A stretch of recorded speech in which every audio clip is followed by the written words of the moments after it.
வணக்கம் சகோதரிகளே. இன்றைக்கி நான் பேச வந்திருக்கிறது உங்களுக்காக தான். நீங்கள் ஒரு நிமிஷம் நேர்மையாக நினச்சி பாருங்கள். உங்களை நீங்கள் கொஞ்சம் பேசுனா அதிக தைரியம், இவளுக்கு அடக்கம் கிடையாது, அவள் பேசுகிறது தப்பு அப்படின்னு சொன்ன வார்த்தைகளில் உங்கள் மனசுக்குள்ளே குத்தி குத்தி வலிச்சிருக்கா? ராத்திரியில் நீங்கள் தூங்காமல் நான் என்ன தப்பு பண்ணேன், என்னை ஏன் இப்படி நடத்துகிறாங்க அப்படின்னு நீங்கள் தனியாக அழுதுருக்கீங்களா?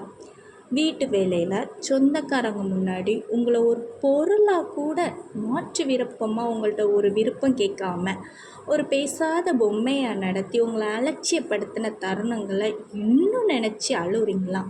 அப்போ கேளுங்க, இந்த பதிவு உங்களுக்கு.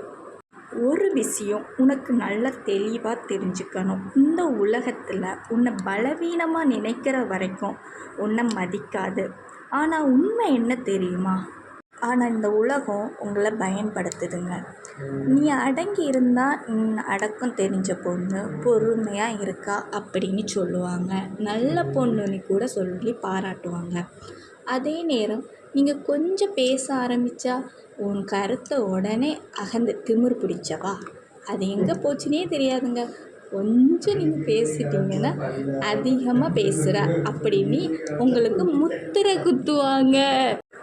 நீங்கள் அமைதியாக இருந்தீங்கன்னா பாவம், இவளுக்கு ஒன்றும் தெரியாது, எப்படி வேணாலும் நடந்துக்கலாம் அப்படின்னு சொல்லுவாங்க. உங்களை எப்படியெல்லாம் யூஸ் பண்ணலான்னு நினைப்பாங்கங்க.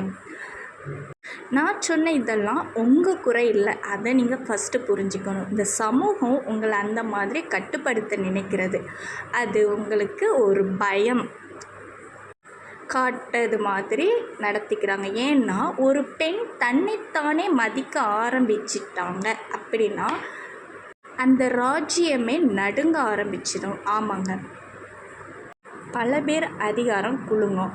அதனால தான் உங்களை குறை சொல்லுவாங்க.